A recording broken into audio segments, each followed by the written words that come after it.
Buen día. Hola César. ¿Tengo audio? ¿Sí? Sí, Ok. ¿Video se escucha, se ve? sí, todo bien. Perfecto.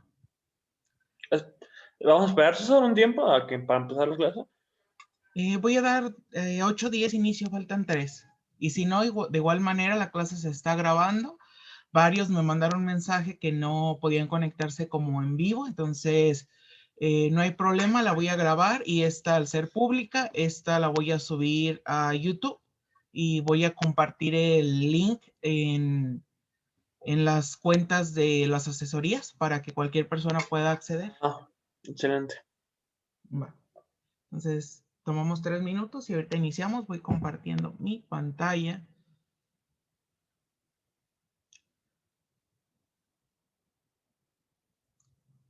Ok.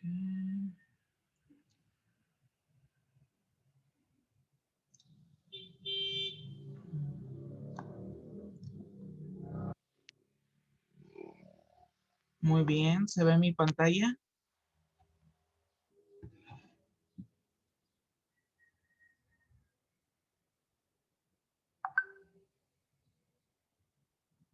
Perfecto, como gusten. Ok, gracias. Sí, como se sientan más cómodos. Esta clase es pública, entonces no les puedo pedir que prendan la cámara ni que participen como tal.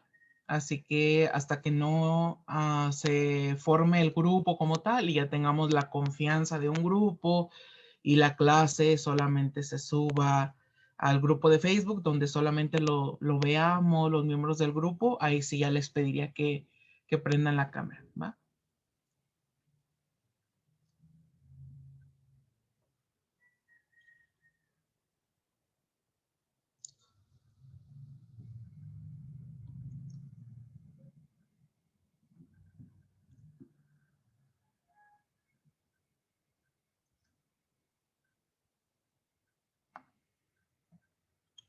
Muy bien, pues vamos a iniciar. Cualquier duda, pregunta, comentario, tienen libertad de dar en levantar la mano. Para los que están viendo esta clase en grabación, pueden dejarlo en los comentarios. Damos inicio a un nuevo ciclo, nuevas oportunidades para crecer, para aprender. Y ahora vamos a iniciar un nuevo ciclo de asesorías, en esta ocasión de fisiopatología clínica.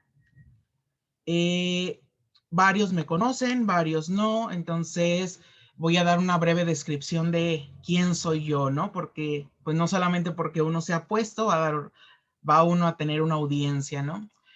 Soy estudiante de la Universidad de Guadalajara, soy estudiante de la carrera de médico cirujano y partero. Ingresé en agosto de 2016 y a la fecha. Actualmente me quedan 4 meses todavía como médico interno de pregrado en el Hospital General de Zona número 21 del IMSS, ya para pasar a ser médico pasante de servicio social. Y además he tenido múltiples experiencias. En el 2018 formé parte en el verano Delfín, que le conocemos como Delfín, que es el verano de la investigación científica y tecnológica del Pacífico, donde tuve la oportunidad de realizar eh, extracción de DNA, cuantificación de proteínas séricas mediante varias técnicas y presenté al final un protocolo que fueron los niveles séricos de interferón gamma, interleucina 2 y su asociación con síndrome depresivo en pacientes con trasplante renal del occidente de México.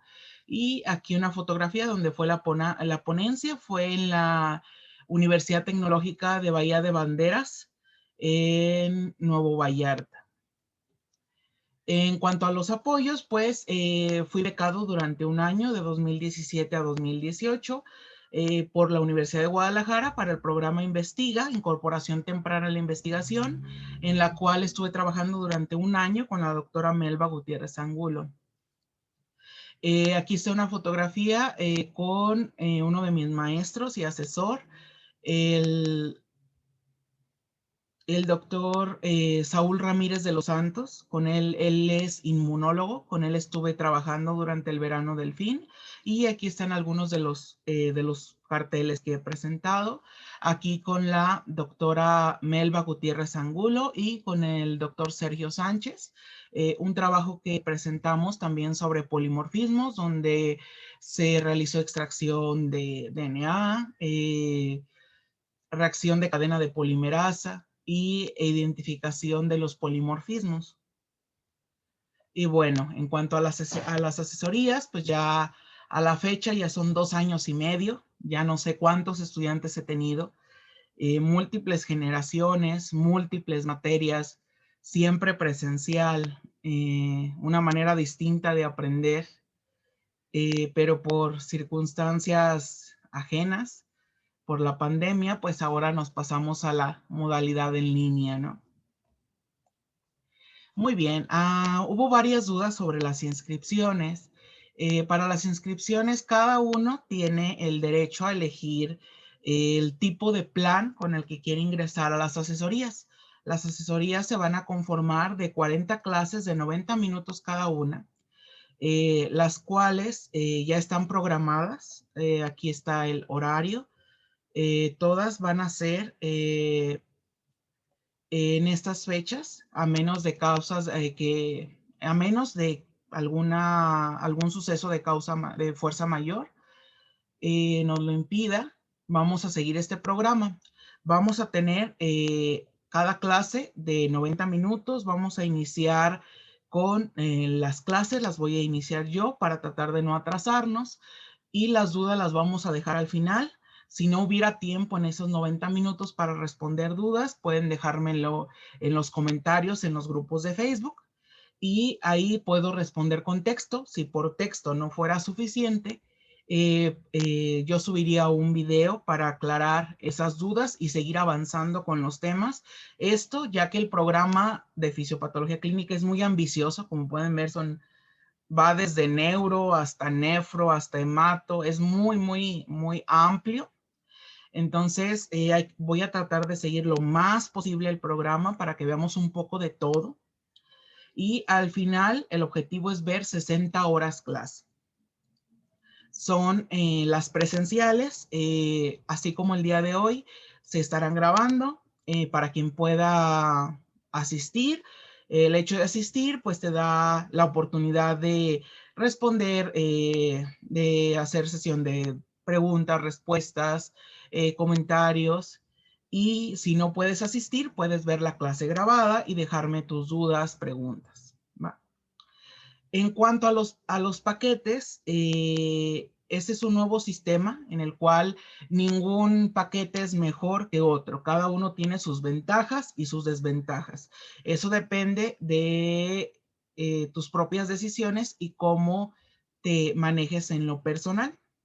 Por ejemplo, los que están más hacia la izquierda, pues tienen un precio más elevado, son más depósitos, pero conllevan menos compromiso.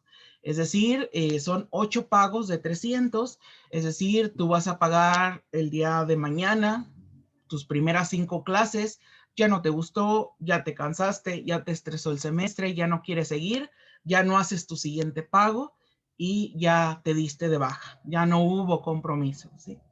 Puedes hacer 2, 3, 4 pagos, el tiempo que tú quieras seguir inscrito. Por el otro lado, los dos de la derecha tienen un menor precio, son menos depósito, pero es más compromiso, ¿no?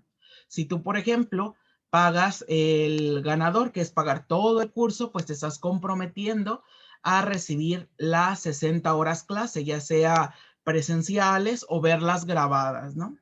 Aclarando esto porque el tiempo de reembolso es solamente de 7 días. Si tú decides pagar, por ejemplo, todo el curso, vas a tener esa adquisición y es todo tuyo, ¿va? Entonces, analícenlo, decidan qué les agrada más, tener más libertad, tener un mejor precio. Y cuando tomen esa decisión, la inscripción es a este número, es por WhatsApp.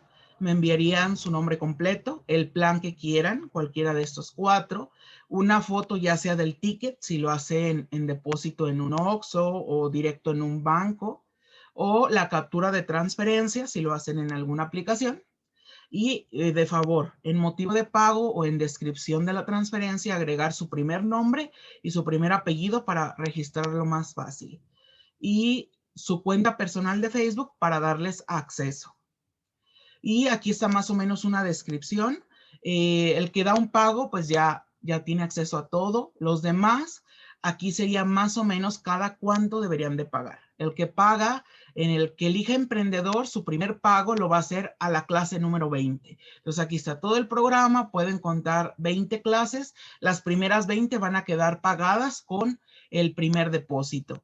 Si ya no desean continuar, ya no quieren continuar, simplemente para el día de la clase 21 no realizan el pago y son dados de baja con toda confianza. Y lo mismo para el pro y el básico, 10 clases y 5 clases. Si tú pagas el básico, por ejemplo, pagas las 5 clases, se termina la clase 5, al momento de la clase 6, tú ya no quieres seguir, no realizas tu pago y se te da de baja para que no se te generen más cargos. Entonces, eso es solamente la introducción. No sé si hay alguna duda. Todo bien, César. Va. Muy bien, entonces vamos a iniciar con los temas porque son muy amplios. Vamos a ver el balance de líquidos.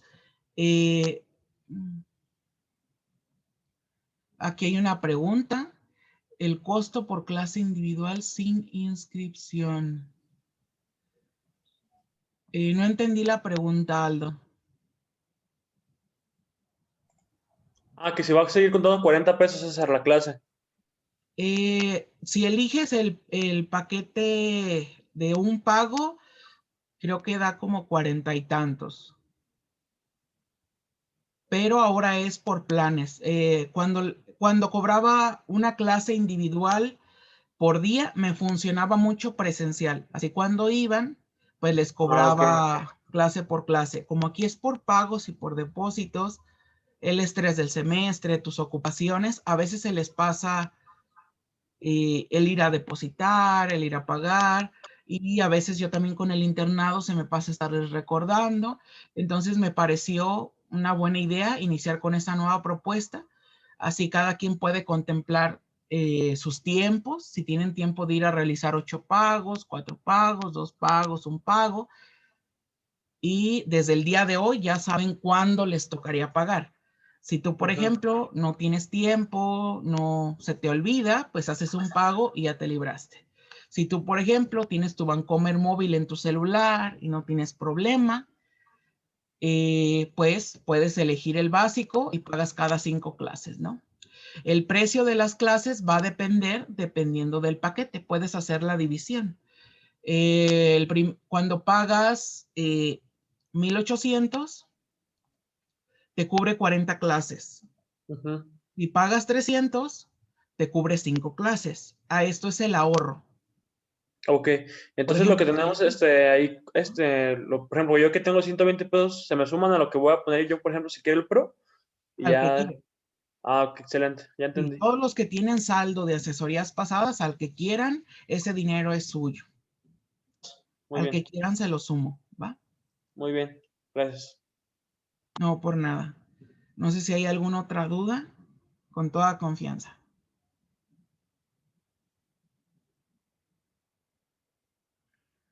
Muy bien.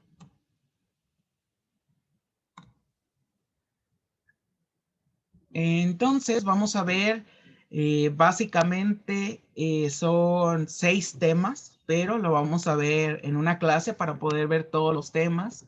Cualquier duda, por favor, levanten la mano. Otra cuestión que se me pasaba es que vamos a seguir viendo casos clínicos, pero analizando las experiencias pasadas, el ver el caso clínico durante la clase nos retrasa en el programa. Entonces, la nueva propuesta es que independientemente de las clases como esta, a lo largo de cada mes, cada 4 o 6 semanas, se va a subir un video, así como este. Yo solo voy a grabar mencionando la historia clínica, el padecimiento actual y, por ejemplo, pregunta 1, ¿qué estudios le pedirías? Y ese video pequeño de 5 minutos lo subiría al grupo de Facebook para que en su tiempo libre pasen a verlo, videos cortos, y pongan ahí su respuesta, ¿no? Yo le pediría un examen general de orina. Yo le pediría una biometría hemática. Y a la semana y media, 2 semanas, les subo otro video de 5 minutos dándoles la respuesta y la explicación, ¿sí? Y todo esto con el objetivo de que en 4 a 6 semanas veamos un caso clínico en el grupo de Facebook, independientemente de todas estas clases que están programadas, con la intención de no atrasarnos. No sé qué les parece, que es una propuesta nueva. A mí se me hace muy bien. Sí, se me hace para no atrasarnos y pues seguir avanzando conforme a lo que tenemos previsto. A mí se me hace bien.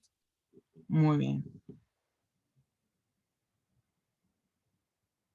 Muy bien, de acuerdo. Entonces, esa sería la nueva propuesta. Entonces, cada quien, un caso clínico completo va a durar 4 o 6 semanas para que tengan tiempo de leer, tengan tiempo de repasar y de dejar ahí sus comentarios, ¿va? Muy bien.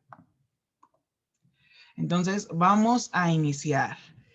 Vamos a iniciar con balance de líquidos, los compartimentos, deshidratación, sobrehidratación, hiponatremia e hipernatremia, ¿no?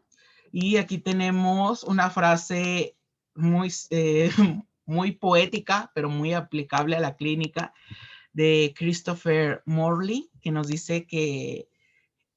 lo siguiente: heavy hearts, like heavy clouds in the sky, are best relieved by the letting off of a little water. Los corazones pesados, al igual que las nubes pesadas en el cielo, son aliviadas al liberar un poco de agua, ¿sí? Y hoy vamos a ver cuál es la relación entre el agua y el corazón, ¿sí? Muy bien, entonces vamos a hacer un recordatorio muy rápido. A veces subestimamos el agua, pero pues el agua es el principal componente de nuestro organismo, y si no lo sabemos manejar de una manera médica, por ejemplo, si a un paciente le administras más líquidos de los que necesita, le va a ir mal. Y si a tu paciente le administras menos líquidos de los que necesita, también le va a ir mal, ¿no? Ese es el motivo de ver estos temas. Algo clásico de la fisiología es la regla 60-40-20, ¿no? 60% del peso en el caso de un adulto promedio. Sabemos que los niños tienen un mayor porcentaje de agua, los ancianos uno menor, el varón mayor que la mujer, y en general las personas, dependiendo su masa magra y su masa grasa, va a ser el porcentaje de agua en lo individual. A mayor porcentaje de grasa, menos agua, y a mayor porcentaje magro, más agua. El 60% del peso corporal total va a ser agua, el 40% va a ser el agua corporal total, ¿sí? Y esta se va a distribuir en 2 compartimentos, el intra y el extracelular. Vamos a tener 40% intracelular, es lo que predomina, y 20% en el líquido extracelular. Y el 20% del líquido extracelular pues se va a dividir en 1/4 intravascular y 3/4 intersticial, ¿sí? El intersticio pues es toda esa matriz extracelular, todo ese espacio que encontramos entre célula y célula. Y aquí tenemos este esquema, está muy, muy padre para describirlo. Del lado izquierdo, 60% del peso corporal total. Y aquí tenemos los tercios, ¿no? Lo que es el tercio extracelular y lo que es el tercio intracelular. Y algo que es importante es el volumen intravascular, que va a tener componente plasmático que es básicamente extracelular, pero también se conforma de eritrocitos, ¿sí? Y aquí, pues, no es como tal el tema de líquidos, pero pues aquí también lo mencionan, ¿no? Un hematócrito promedio normal del 45% y sabemos que se obtiene en base a la hemoglobina. En esto no me voy a detener mucho, ya sabemos la fórmula de la osmolaridad plasmática, 2 veces sodio, dependiendo del autor, se le puede agregar o no el potasio, ya sabemos que influye muy poco, el valor normal es de 3.5 a 5.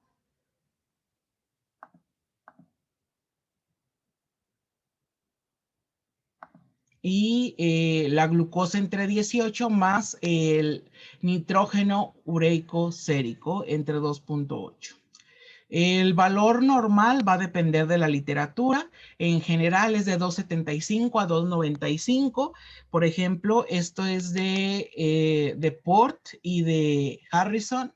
USMLE nos plantea de 2.85 a 2.95. Es muy similar.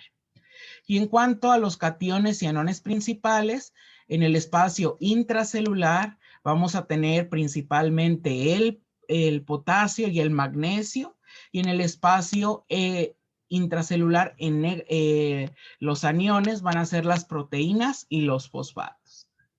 En el espacio extracelular, el principal catión va a ser el sodio y los principales aniones es el cloro y el bicarbonato. Ok, entonces ahora sí vámonos a lo importante.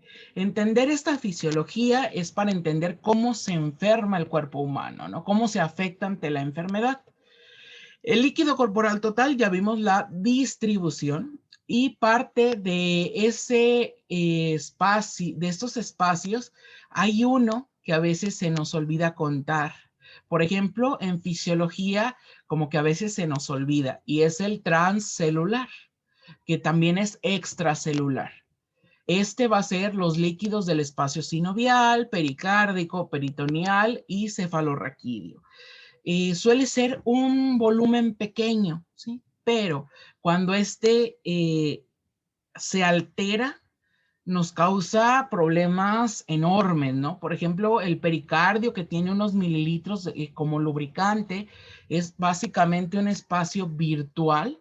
Cuando se llena de líquido, de sangre, de manera súbita, pues nos puede provocar un taponamiento cardíaco y ya va a impedir de manera mecánica que los ventrículos se dilaten para que se llenen de sangre y nos puede provocar un paro cardíaco, ¿no? Así de trascendente es conocer estos espacios que en una persona sana se olvidan o se dejan de lado, pero en los estados de enfermedad, en los estados patológicos, repercuten bastante.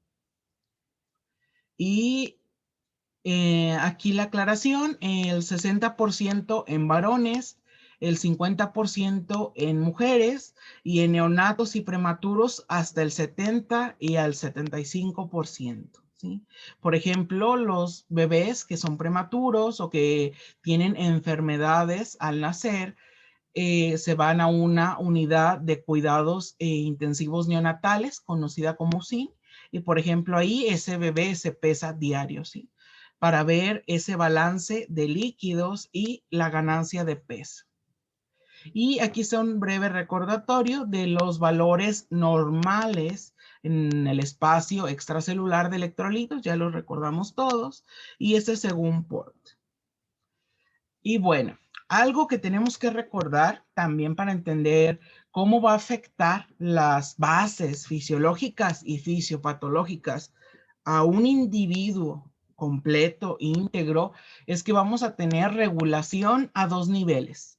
Tenemos regulación entre el espacio intracelular y el espacio extracelular, ¿sí? Esto, como recordaremos, está regulado por ósmosis y por los gradientes de concentración y los tipos de transporte transmembrana.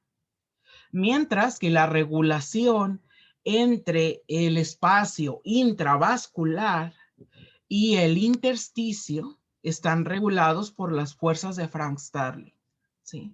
Por ejemplo, Cuando nosotros tenemos cambios en la osmolaridad, como se ven en esta imagen, si nosotros ponemos una célula en un espacio hipertónico, se va a deshidratar.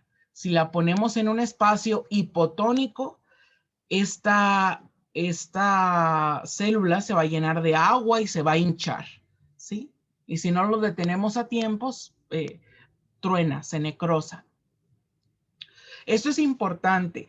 ¿Por qué? Porque no todas las células tienen la misma susceptibilidad o no son tan vulnerables a los cambios en la osmolaridad de su entorno, ¿sí? De la osmolaridad extracelular. Por ejemplo, hoy lo vamos a ver en hipohipernatremia. Cuando nosotros tenemos cambios en esta osmolaridad, el tejido que sufre primero es el tejido nervioso, ¿sí? Sistema nervioso central es el primero que sufre ante los cambios rápidos, incluso lentos, aunque la clínica es menos drástica, es más, son cambios sutiles, pero siempre el sistema nervioso central es el primero que se va a deteriorar ante cambios en la osmolaridad, ¿sí? Las neuronas son muy susceptibles. Y de aquí es donde los líquidos pueden clasificarse en isotónicos, una osmolaridad similar a la del plasma, hipotónicos cuando es menor e hipertónicos cuando es mayor. Ok, aquí les dejé otra tabla de referencia de valores normales. Esta está basada en el USMLE. Y ósmosis, ya lo sabemos, el movimiento de agua que va a seguir a los solutos o partículas osmóticamente activas, ¿sí? Hay que recordar eso. Y la osmolaridad, pues va a depender del número de osmoles o la concentración por litro de solución o por volumen, ¿sí? Ok, entonces, todo esto es el recordatorio, más o menos, de la fisiología de los líquidos. Pero ahora vamos a ver cómo se comportan los líquidos entre el espacio intravascular y el espacio intersticial, ¿sí? Del lado izquierdo, en rojo, podemos ver un capilar que viene de una arteriola, es decir, aquí tenemos un flujo de alta presión, ¿sí? Porque viene del sistema vascular arterial, ¿sí? De hecho, aquí esta flecha nos lo señala, ¿no? Aquí tenemos una presión hidrostática capilar alta, ¿sí? Que es la PC, que es de las fuerzas de Frank Starling, ¿sí? Esta ecuación que vemos aquí en ambos lados es la ecuación de Frank Starling. En el lado arterial, el intersticio tiene poca cantidad de líquido. Además, hay que recordar la presión oncótica, es decir, la concentración de proteínas que tengamos intravascular y que tengamos intersticial. En un individuo sano, la relación oncótica o proteica va a tener un equilibrio y el principal regulador del flujo de líquidos entre el espacio intravascular e intersticial va a ser la presión hidrostática, ¿sí? Cuando ya hay enfermedad es cuando va a entrar en juego las presiones oncóticas. Entonces, por ejemplo, llega por el lado arterial una presión alta, una presión hidrostática alta, y esto me provoca que toda esta sangre arterial, al llegar al capilar, se difunda el intersticio. Y eso es muy importante porque así es como llegan los nutrientes, el oxígeno hacia la matriz extracelular y después hacia las células que están en nuestros tejidos. Y como pueden ver de este lado, la presión hidrostática intersticial es baja. Esto nos favorece que en el lado arterial nosotros tengamos una salida de líquido neta, una salida neta de líquido hacia el espacio intersticial. Y por otro lado, cuando esta sangre pasa hacia el lado venoso, ¿sí? Este sigue siendo un capilar, pero este ya va hacia una vénula. Por ejemplo, aquí nosotros ya perdimos toda la presión hidrostática que traíamos. ¿Por qué? Porque ese líquido ya se salió. Y ahora todo ese líquido que se salió, ahora me está ejerciendo una presión hidrostática elevada en el intersticio. Entonces ahora va al revés. Ahora todo ese líquido que ya está afuera, que se salió, ahora quiere entrar. ¿Sí? Entonces voy a tener un flujo neto de entrada al espacio intravascular. ¿Sí? Y así es como, por ejemplo, los desechos, la urea, los aminoácidos, el CO2 regresan desde las células hacia los vasos sanguíneos, ¿sí? Y eso es en una persona sana, ¿sí?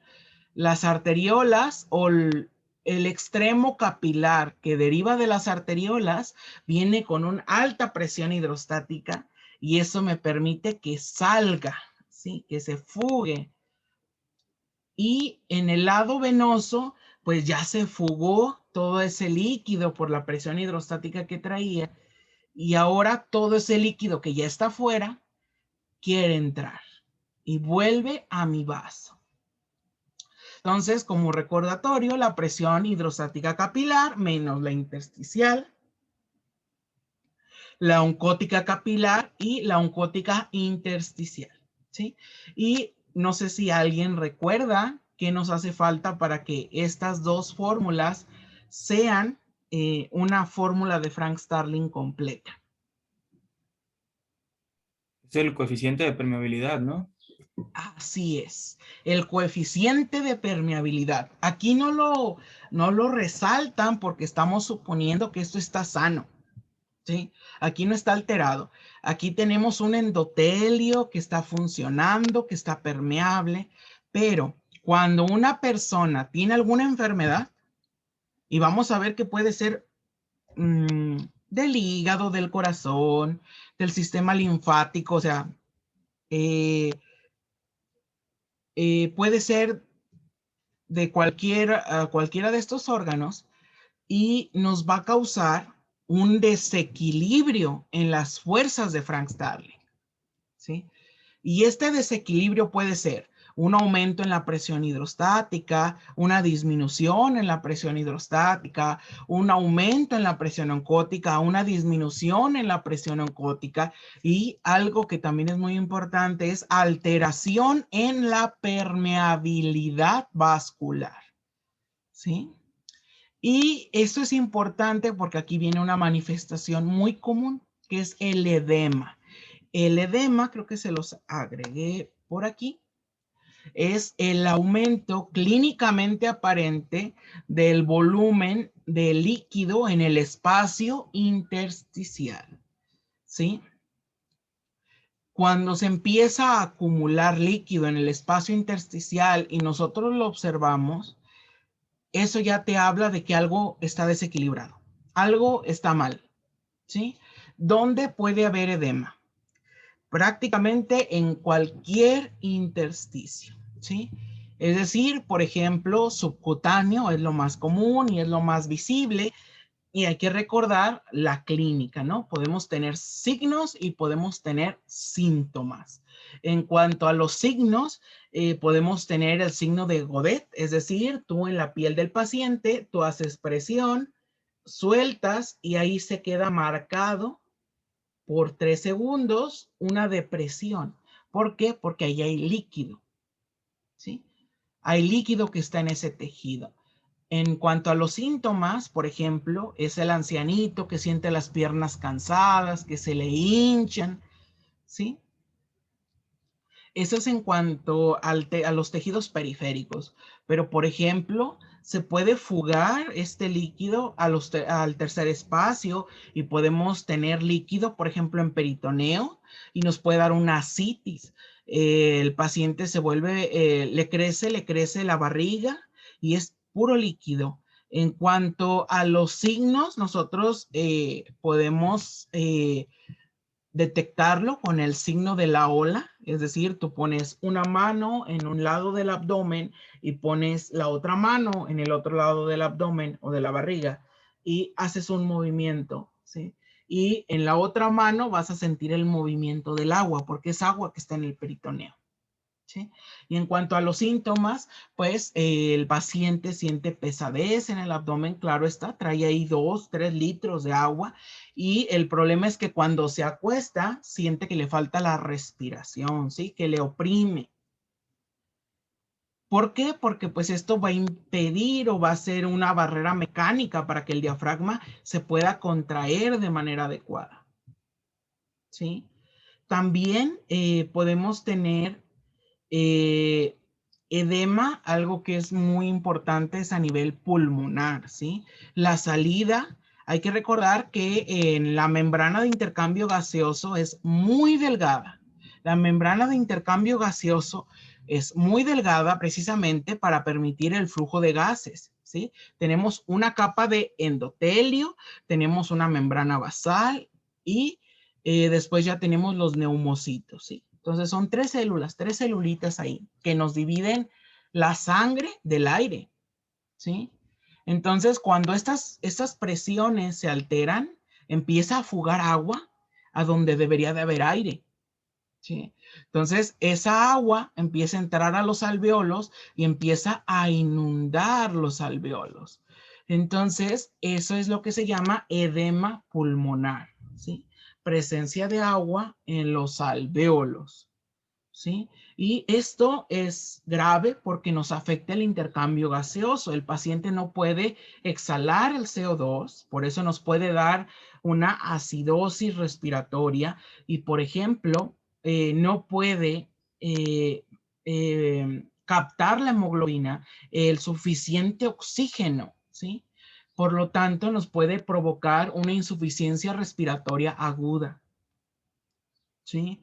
Entonces, ¿qué siente el paciente? Falta de aire. Falta de aire. La disnea, falta de aire, es el síntoma principal de un edema pulmonar.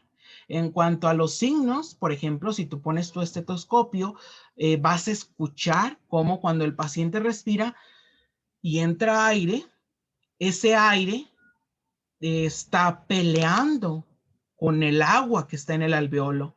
Entonces ese aire revuelve el agua y produce sonido. Ese sonido que no debería de estar ahí en una persona sana se le conoce como crépito, ¿sí?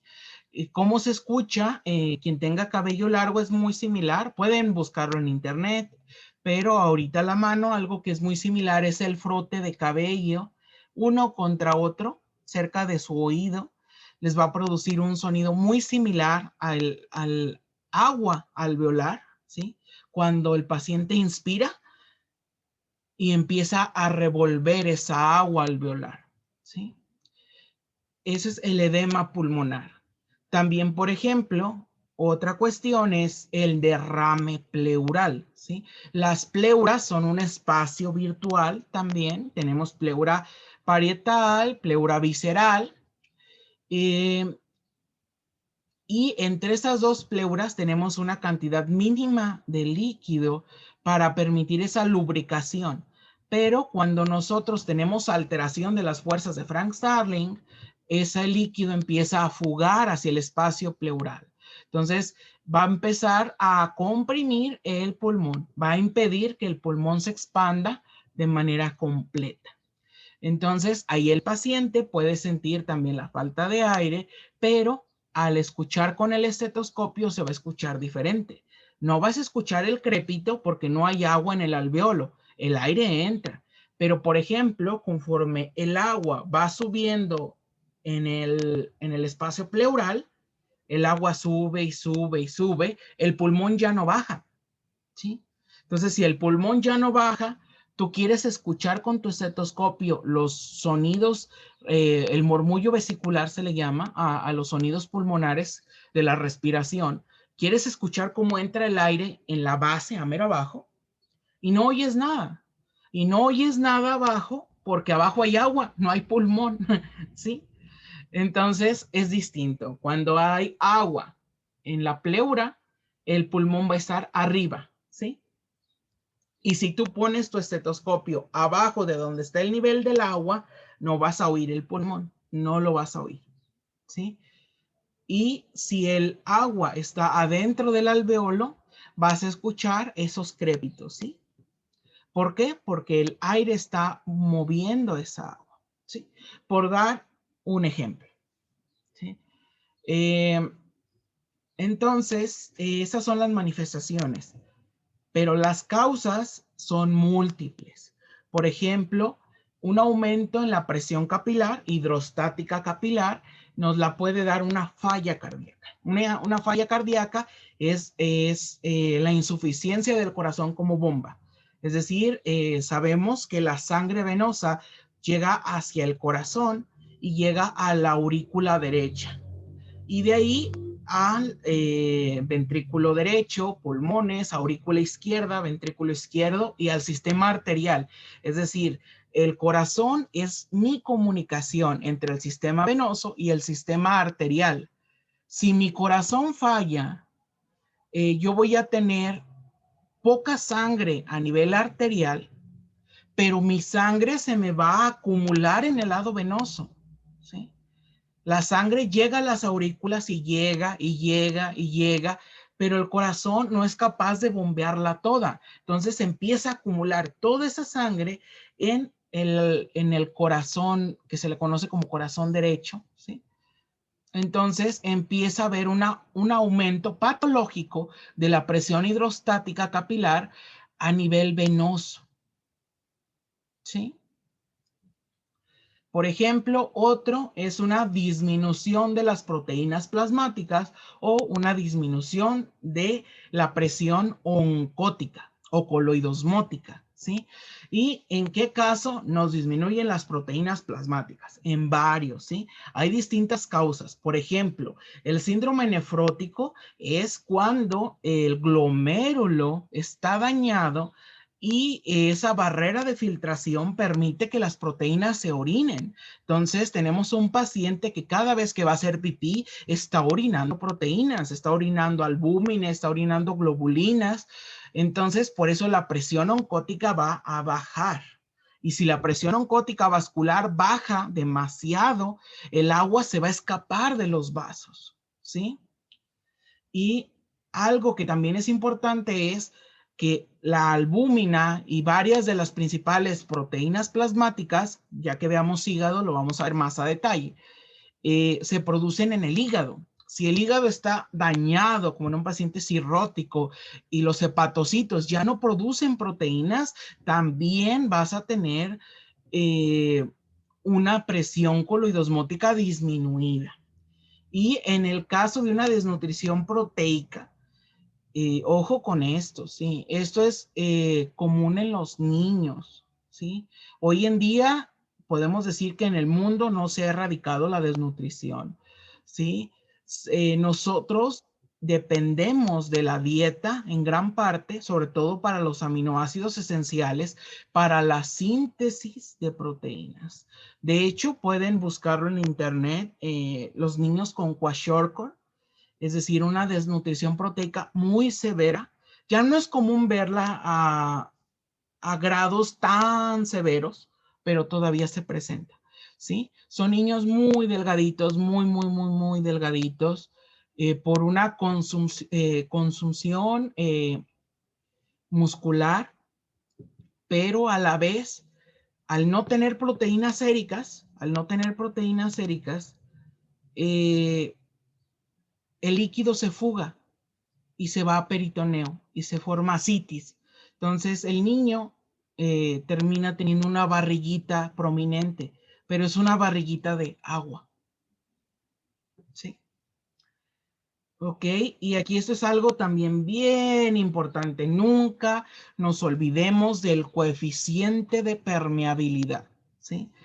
Por ejemplo, el endotelio está diseñado para responder a lesiones, ¿sí? Las lesiones pueden ser mecánicas, pueden ser químicas o pueden ser por estimulación inmunológica, ¿sí?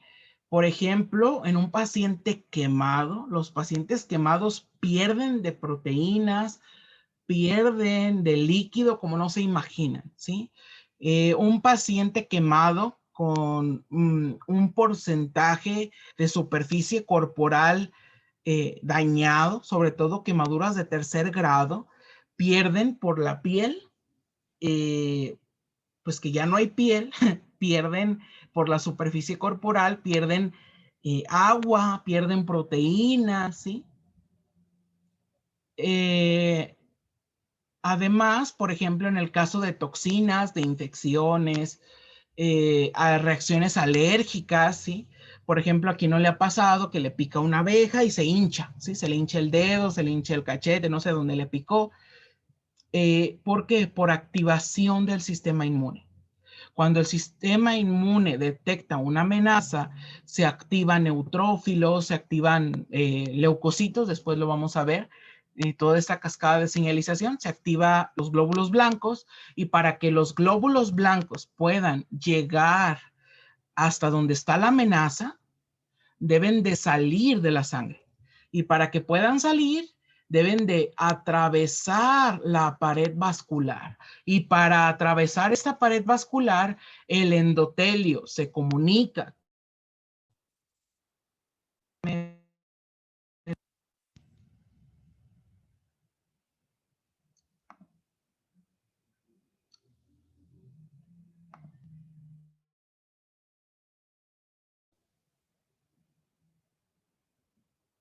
¿Me escuchan? Te Sí, cortaste ahora un sí, poco, César. pero ya. ¿Ya me escuchan? Ya. Sí. Sí, ok. Ustedes me dicen, ¿a partir de dónde no me escucharon, chicos?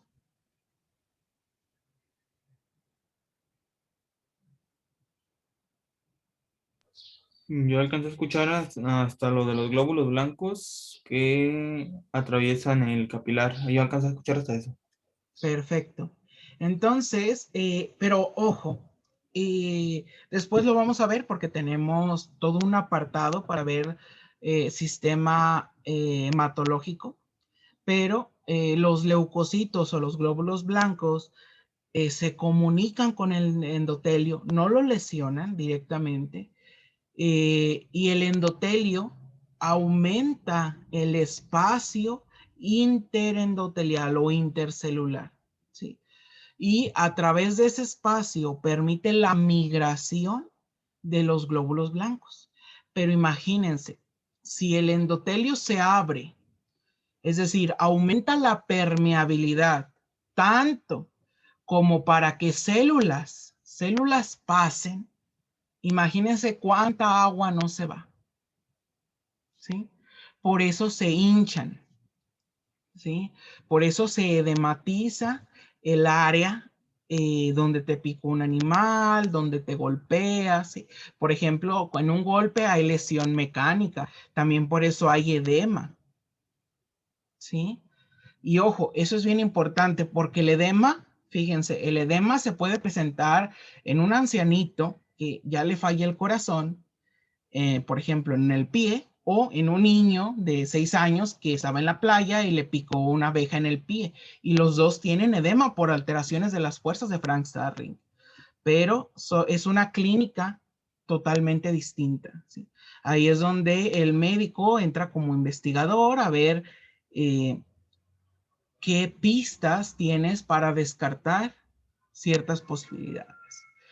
Y algo que nos aumenta la presión oncótica intersticial, hay que recordar que todo el intersticio, todo lo que no regresa al capilar, lo recoge el sistema linfático, ¿sí? Nosotros tenemos vasos linfáticos que son permeables a proteínas, a lípidos, a líquido, y todo esto lo captan pasa por los ganglios, sigue las cadenas ganglionares y hasta el conducto torácico, donde ya pasa la circulación sistémica.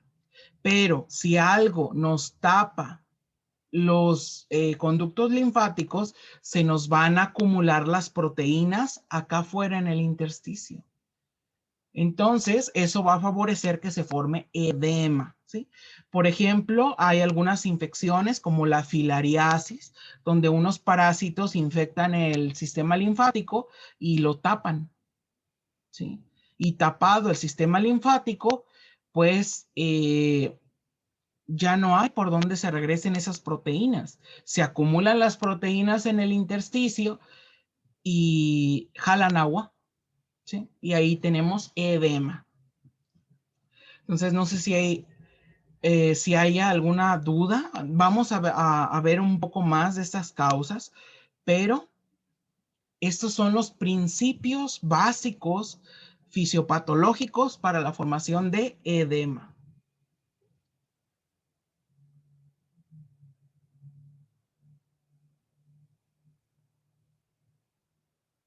Ok, entonces continuamos.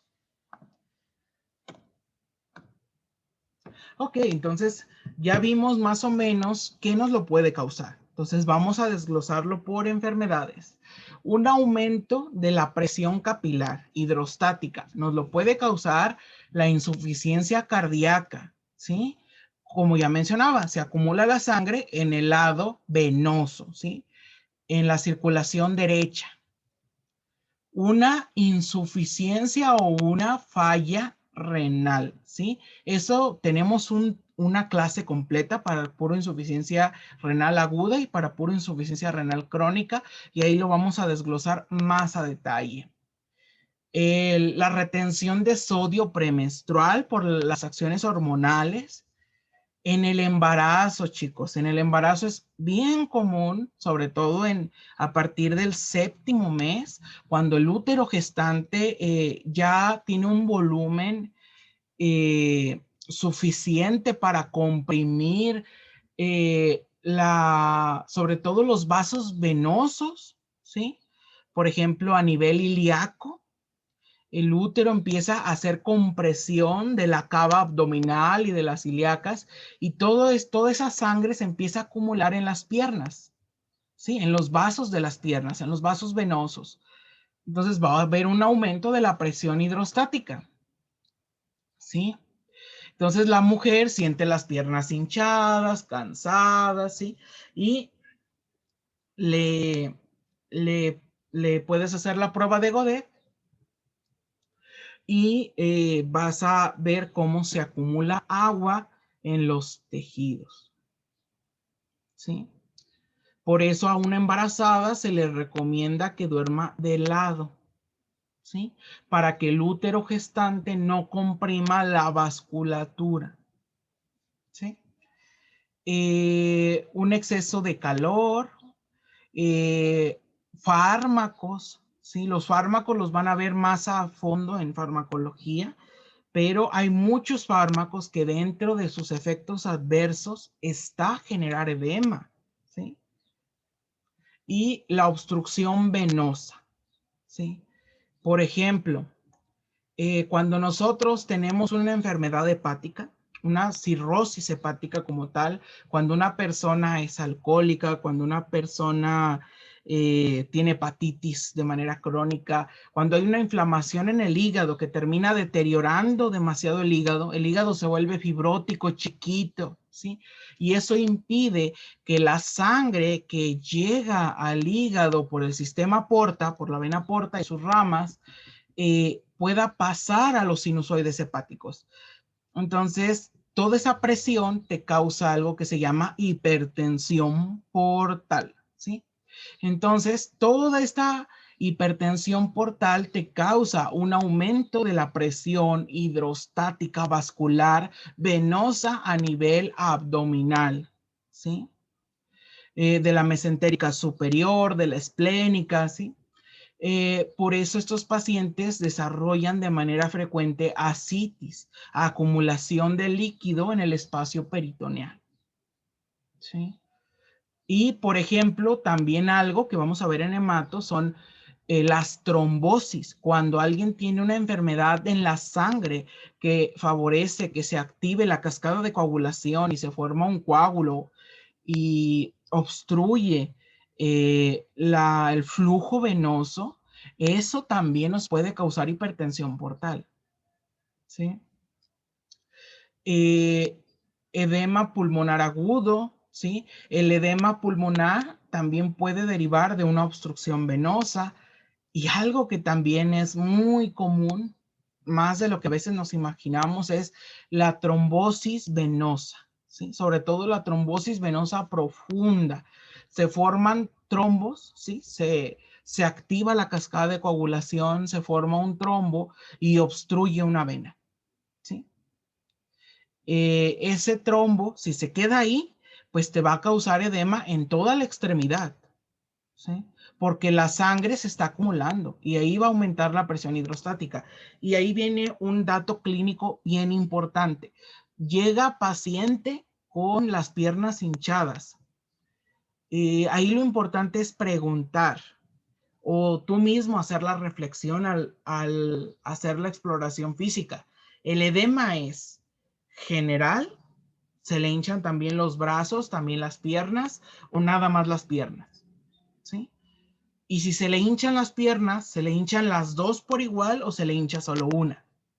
¿Sí? ¿Para qué? Para ir descartando enfermedades sistémicas o enfermedades locales. Por ejemplo, una embarazada va a tener edema periférico, pero en las piernas, ¿sí? Una embarazada no tendría por qué tener edematizadas las manos, ¿sí? O una embarazada, si se le edematizan las piernas, debería de ser simétrico, ¿sí? No tener un aumento unilateral, ¿sí? Y el edema en la embarazada no debería de causar un dolor punzante, ¿sí? Entonces, todas estas pistas fisiopatológicas te ayudan como a ir descartando probables causas. Y una disminución en la resistencia arteriolar, es decir, que dilates las arteriolas, ¿sí? Y esto es por fármacos, ¿sí? Los famosos fármacos bloqueadores de los canales de calcio, que son antihipertensivos, ¿sí? Como el amlodipino, no sé si alguno de sus familiares, los abuelitos que son hipertensos suelen tomarlos, y a veces les genera edema, pero es por el fármaco. Y una disminución de la presión oncótica o coloidosmótica. Tenemos dos, un aumento de las pérdidas o una disminución de la producción. En cuanto a las pérdidas, podemos perderlas por el riñón o por la piel, o está sumamente quemado y ocupa un manejo especializado, o tiene una enfermedad renal, un síndrome nefrótico. Y en cuanto a la disminución de las proteínas plasmáticas, a la disminución de su producción, por ejemplo, una cirrosis, un estado que afecte el hígado, o cuando tenemos una inanición o una desnutrición, sobre todo crónicos, ¿sí? Eso es común verlo tanto en niños como en ancianitos, ¿sí? Sobre todo los que dependen del cuidado de una tercera persona, ¿sí? Que no reciban los nutrimentos adecuados. Y algo muy curioso es que los ancianos o los pacientes de la tercera edad ya no tienen apetito o deseos de carne, ¿sí? Que es una de las principales fuentes de hierro y de proteínas y de aminoácidos esenciales, ¿sí? Ya no les apetece comer carne. Ok. Y otro, en cuanto a la permeabilidad capilar, inflamación, que se golpeó, ¿sí? Que una reacción alérgica, que una infección, ¿sí? Todo lo que active el sistema inmune te puede causar edema, ¿sí? Una reacción alérgica, un piquete de una abeja, hay personas que se exponen, por ejemplo, al maní, y se les hace un edema de la vía aérea y no pueden respirar, ¿sí? El cáncer también nos puede aumentar la permeabilidad. Cuando un tumor maligno empieza a hacer metástasis, la metástasis es cuando un tumor primario, por ejemplo, un hepatocarcinoma, por ejemplo, empieza a invadir otro tejido que no sea hígado, ¿sí? Eso es metástasis, la invasión a otros tejidos.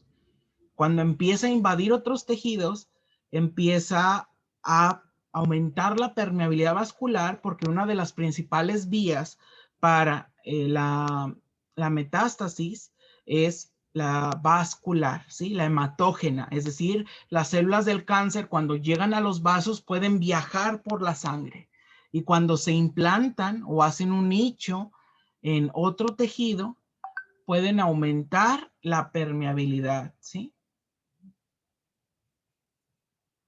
Además, tenemos la lesión en los tejidos, ya lo mencionábamos, tejidos, lesiones mecánicas, químicas, térmicas, y la obstrucción del tejido linfático.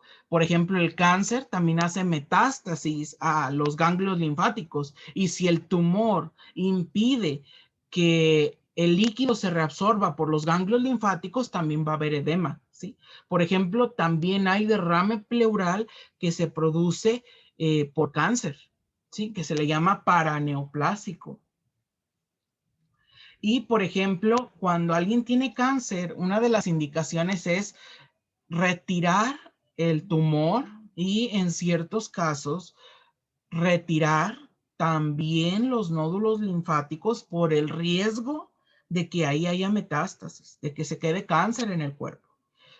¿Cuál es el problema? Que en ocasiones al retirar, al hacer la excisión quirúrgica de los nódulos linfáticos, estás quitando o retirando vasos por los cuales el líquido fluye, ¿sí?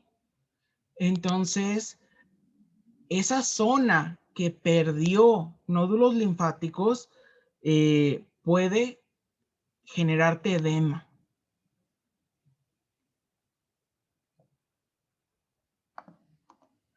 Ok, entonces esto es de Harrison para hacer una correlación clínica, ¿no? Por ejemplo, ¿cuándo sospechar de edema de origen cardíaco? Es decir, ya vimos que edema te lo puede dar de muchísimas cosas, ¿no? Pero ¿cuándo sospechas que el edema te lo causa un problema de corazón? Pues mira, la disnea aumenta la falta de aire cuando el paciente hace ejercicio, cuando camina. Eso es bien clásico, ¿sí? ¿Por qué? Porque tenemos un corazón cansado, un corazón dañado, y si de repente el ancianito empieza a subir escaleras o empieza a caminar cuadras, el corazón empieza a aumentar la frecuencia cardíaca y requiere mayor oxígeno, ¿sí? Para mantener la frecuencia y la contractilidad. Y llega un punto, como el corazón es insuficiente, por eso insuficiencia cardíaca, no puede mantener las necesidades de oxígeno del cuerpo. Entonces empieza a fallar, ¿sí? Por eso la persona siente que le falta el aire. Y ojo, la disnea paroxística nocturna, eso es algo muy común. Cuando los pacientes tienen insuficiencia cardíaca crónica y severa, toda la insuficiencia cardíaca tiende a ser crónica, pero cuando es severa, cuando tienen un deterioro severo y empiezan a tener mucha agua en su cuerpo, ¿sí? Y, por ejemplo, cuando el agua sigue las leyes de los líquidos, cuando la persona se acuesta totalmente horizontal, no sé si se alcanza a ver el líquido de mi botella, cuando la persona se acuesta totalmente horizontal, el líquido genera más opresión a nivel pulmonar. Entonces la persona, al quedarse dormida, boca arriba, de repente siente que le falta el aire y despierta, ¿sí?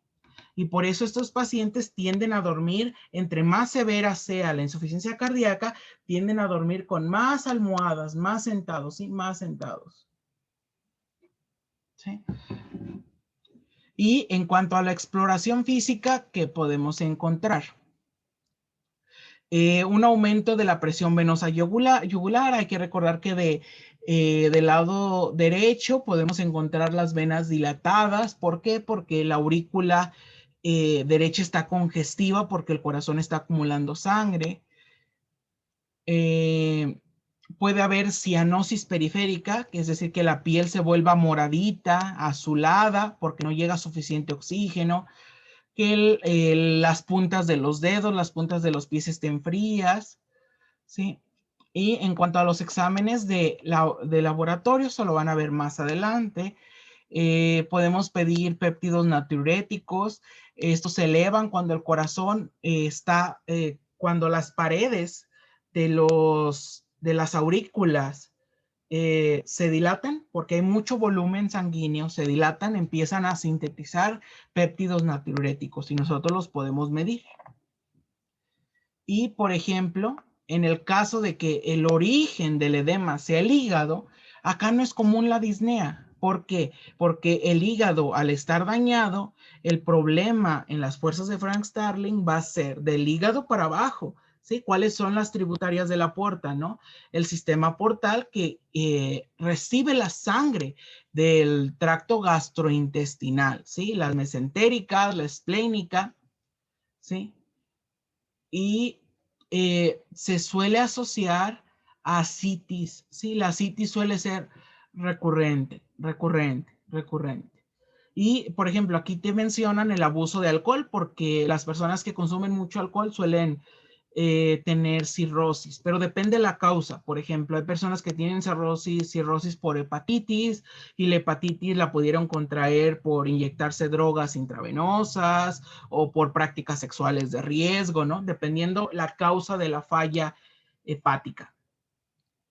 ¿Y qué podemos encontrar? Ascitis, ¿sí? Una barriguita distendida, muy distendida, la palpamos si es agua.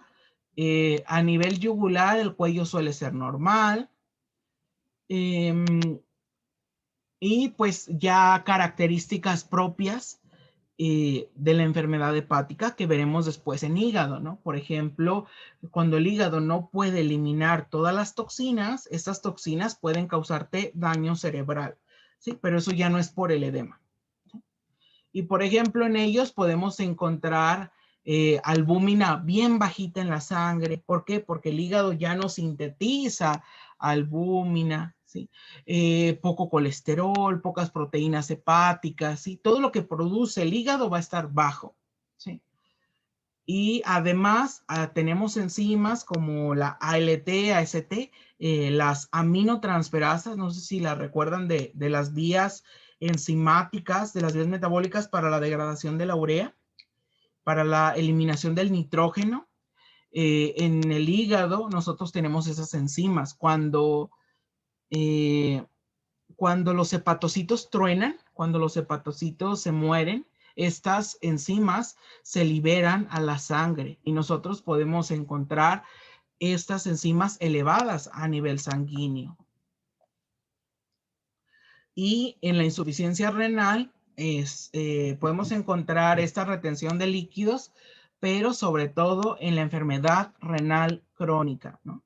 Y se va a asociar con pues los problemas de una falla renal. Por ejemplo, cuando falla el hígado, pues se va a acumular el amoníaco, ¿sí? Que viene del nitrógeno. Mientras que cuando falla el riñón, se va a acumular la urea, ¿sí?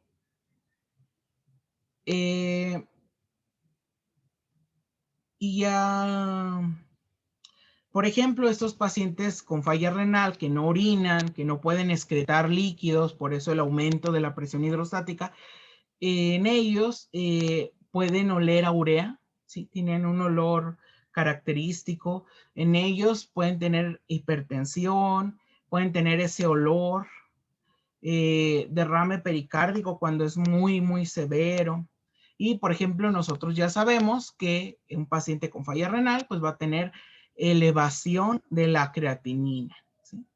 Y ya dependiendo a qué se asocie, si el riñón está tirando albúmina, pues vamos a encontrar albuminuria y alteraciones de los electrolitos. Y pues recordar que el riñón pues produce eritropoyetina. Si el riñón falla, pues vamos a tener también anemia. ¿Sí? A nivel renal, por ejemplo, no enfermedad renal crónica, ¿sí? Otras causas de origen renal, como un diabetes mellitus infantil, como un tipo 1, o alteraciones de las células plasmáticas, que eso es más raro, ¿sí? Podemos encontrar hipertensión, como un síndrome nefrótico. Podemos encontrar que el paciente orina, por ejemplo, para aclarar, la enfermedad renal crónica es en ancianitos o personas que ya tuvieron enfermedad del riñón de muchos años, principales, diabéticos e hipertensos, de más de 10 a 15 años de evolución.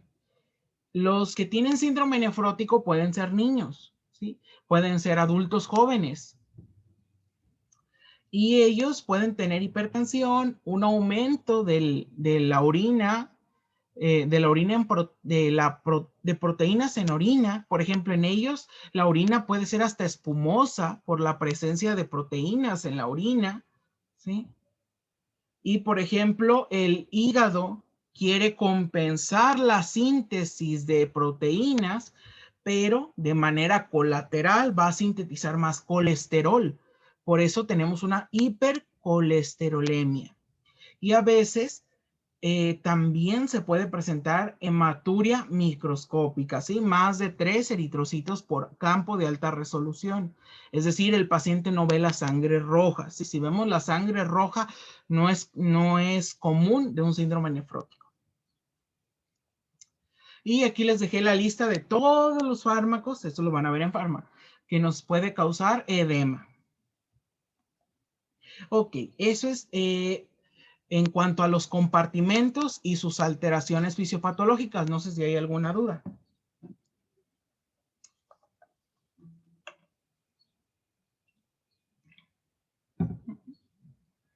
¿Sí me escuchan? Sí, César, de mi parte todo está bien. Va. Entonces, ahora vamos con el equilibrio de los líquidos corporales. Esto es algo muy importante, sobre todo en los pacientes hospitalizados, ¿sí? Si tienes un paciente hospitalizado, es muy común que le tengas una vía venosa, ¿sí? El catéter venoso, ¿sí? Que la gente lo conoce como ponerle suero, ¿no? Pero no siempre es necesario que el paciente tenga líquidos. Se puede dejar, por ejemplo, el catéter venoso heparinizado, ¿sí? Nada más para que esté permeable y nada más tienen el catéter en la vena, ¿sí? Sin líquidos. ¿Para qué? Para que en dado caso de que se necesite administrar medicamento intravenoso de uso hospitalario, se administre, ¿sí? En algunos otros casos, si el paciente tiene riesgo de deshidratación o está deshidratado, hay que darle líquidos intravenosos, ¿sí? Pero, es decir, no a todo el paciente que hospitalices le vas a poner líquidos intravenosos. Eso es algo muy importante, ¿sí? No es como el paquete ingreses, ¿no? Paciente que ingresa hospitalizado, le vas a dejar solución. Tienes que ver si la necesita, ¿no? Por ejemplo, te llevan a un niño porque se cayó y se golpeó la mano y trae dolor, ¿sí? Obviamente vas a evaluar todo el abordaje de un traumatismo, ver que no haya fractura, que no haya esguince, etc, etc, etc. Pero si el niño no se va a someter a proceso quirúrgico, no tiene que estar en ayuno, el niño está comiendo, bebe bien, el niño a lo mejor solamente necesita un tratamiento conservador, poner una venda, por ejemplo, o una férula, y se va a ir de alta en 6 horas en lo que le manejas el dolor. A lo mejor tolera, a lo mejor responde a fármacos para el dolor vía oral o intramuscular. No es necesario que le dejes solución, ¿sí? Pero al mismo tiempo, si te llega un paciente chocado, es decir, con la presión bajísima, que está todo deshidratado, pues ahí no le vas a dar que se tome una botella de agua, ¿sí? Ahí sí ocupas pasarle líquidos por vena, ¿sí? Entonces, este equilibrio es muy importante para todos y sobre todo para los pacientes hospitalizados. Y tenemos la gran ventaja que varios de estos valores, sobre todo estos ingresos o ganancias y pérdidas, se dividen en sensibles e insensibles, ¿sí?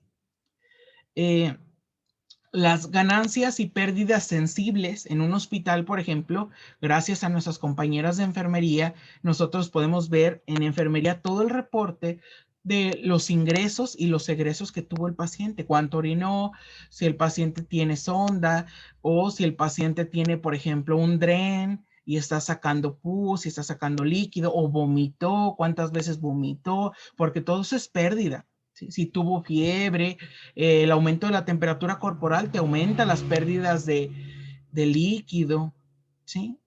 Si tuvo diarrea, ¿ya? Entonces, vamos a ver este equilibrio, ¿no? En cuanto a las ganancias, pues tenemos el agua como tal y el agua de los alimentos, que son los dos principales. Y algo que no tenemos que olvidar es el agua que se produce por la oxidación, ¿no? Recordar que la cadena transportadora de electrones, que es la vía final común de la producción de energía por vías aeróbicas, nosotros generamos pues ATP, CO2 y agua endógena, ¿no? Entonces aquí tenemos esos 200 mililitros que son parte de la oxidación de los nutrimentos, ¿sí? Y por ejemplo, aquí tenemos 2.500 de ingresos. Comida, agua y oxidación. Eso es algo muy importante porque, por ejemplo, si tienes un paciente en ayuno, pues se está perdiendo de todos los 1.300 de agua que le proporciona el alimento. Ahí, si tienes un paciente en ayuno, le tienes que dar sustitución o complementar la hidratación. La mayor parte de los líquidos los vamos a perder por la orina, ¿sí? Pero también tenemos pérdidas insensibles, por ejemplo, por los pulmones y por la piel, ¿sí? Por ejemplo, un paciente que está hiperventilando o que tiene ventilación mecánica, es decir, que tenga un tubo que entra por su boca y que llega a la tráquea, que el paciente está inconsciente y que la máquina hace el trabajo, te va a aumentar la pérdida de líquidos, ¿sí? Porque hay que recordar que en el aire que exhalamos está humificado, tiene agua, ¿sí? Y por ejemplo, la piel no se diga, ¿sí? La piel es uno de los órganos termorreguladores principales, ¿sí? Si nosotros tenemos, por ejemplo, fiebre, vamos a empezar a perder más agua por vía pulmonar y por vía cutánea, ¿sí? Los quemados, no se diga, ¿sí? Los quemados es como si le abrieras a la llave. Y las heces, estas son cuantificables. En una persona sana, pues no hay problema. El problema es la diarrea. La diarrea suena algo muy, muy común, muy sencillo, pero la diarrea puede cobrar vidas en los pacientes ancianitos y en los pacientes pediátricos y en los niños. En los niños y en los viejitos, una diarrea maltratada o no manejada se los lleva, ¿sí? Y algo que tenemos que recordar es el gasto urinario obligatorio, ¿sí? Que es de 300 a 500 mililitros por día, dependiendo la literatura. En general son 500 mililitros por día. Arriba de eso. Y en cuanto al sodio, nosotros ingerimos o obtenemos el sodio en nuestro organismo, principalmente de la dieta, y lo que necesitamos para sobrevivir de sodio es 500 miligramos al día, pero en general una dieta occidental suele consumir desde 6 a 15 gramos de sodio al día, ¿sí? Hasta 30 veces más lo que necesitamos de sodio, ¿sí? Y eso es por cultura, por costumbre, ¿sí? No necesariamente por necesidad fisiológica. Y la mayoría se va a regular a nivel renal, solamente menos del 10% se va a perder por la piel y por el tubo digestivo. Y vamos a ver algunos de los mecanismos integradores de regulación.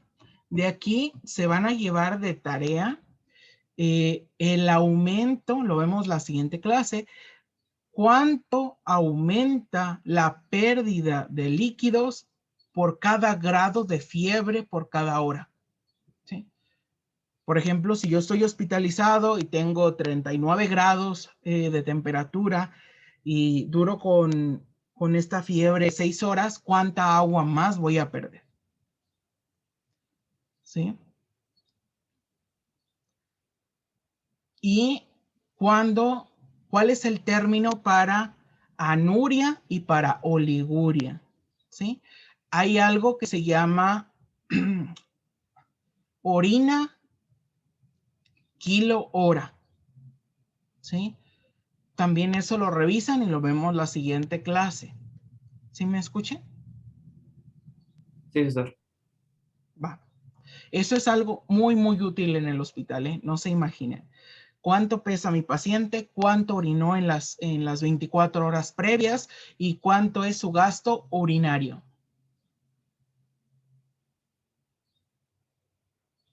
Ah, claro. Déjense los escribo aquí. ¿Qué es oliguria?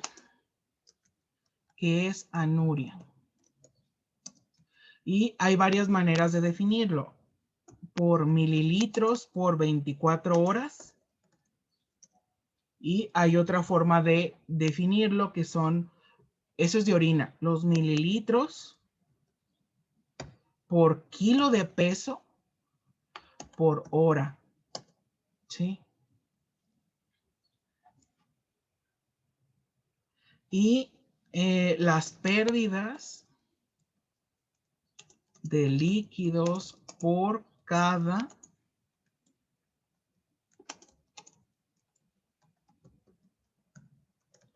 grado de temperatura por hora que se mantiene esa temperatura. ¿Sí? Lo de la ventilación mecánica ya lo verán en medicina interna. ¿Sí? Pero esto es como lo más básico de lo clínico que tenemos que saber.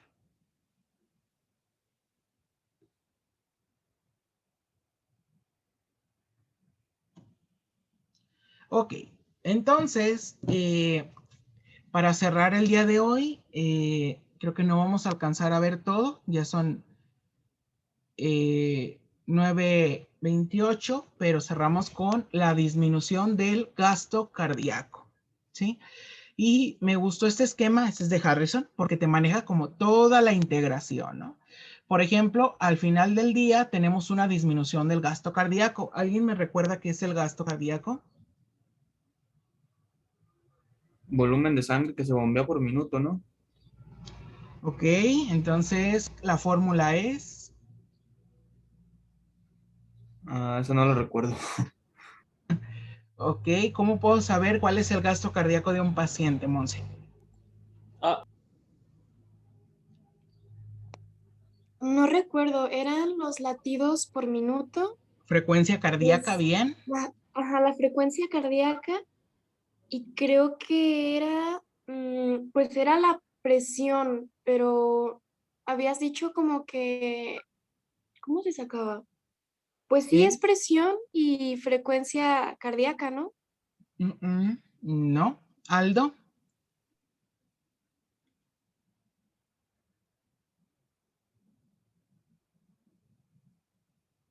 no, o sea, me confundí. Pensé que preguntaba lo de la presión arterial media, es lo que me acordé. Ok, esa también es útil y es muy necesaria, pero el gasto cardíaco, ok, lo revisan. Eso sí es muy importante y es de fisio, ¿sí? Ya son 9:30, lo revisan, ¿sí? ¿Qué es el gasto cardíaco? Googleenlo, ¿sí? Son dos cosas que se multiplican, está muy fácil. Como lo dijo Alejandro, es el volumen de sangre que se bombea por minuto, pero es importante saber cómo yo sé cuál es ese volumen en un paciente, ¿sí? Solamente aquí cerramos. La verdad fui lo más rápido que pude. Terminamos todo compartimentos, líquidos, pero es un tema muy extenso, ¿sí? O sea, es un programa muy extenso. Nos faltó hipovolemia, su tratamiento, hipervolemia, hiponatremia, su clasificación y bueno, ¿sí? Aquí está las referencias que les recomiendo, igual quedan grabadas. ¿Sí? Pueden leer del que gusten, ¿sí? Del que les guste. ¿Ya? Entonces, no sé si tengan alguna duda de lo que se revisó el día de hoy.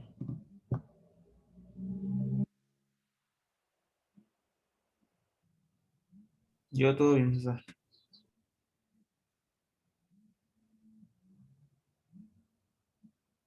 Muy bien. Entonces, con esto terminamos. Esta yo la voy a subir esta es pública, la voy a subir a YouTube para quien no haya alcanzado a tomar algún apunte, quien guste repasar. Y también la voy a subir al grupo de Facebook para quien se inscriba. Las inscripciones están abiertas a partir de ahora. Ya les presenté lo que necesitan enviarme. Y ustedes saben, esto es personalizado. El programa, las fechas, la hora, todo se modifica de acuerdo a las necesidades del grupo que se inscriba, ¿va? Entonces, siéntanse en esa confianza. Entonces, con eso terminamos. Que tengan un excelente día. Gracias igualmente, César. Gracias, César, buen día. Gracias, igual.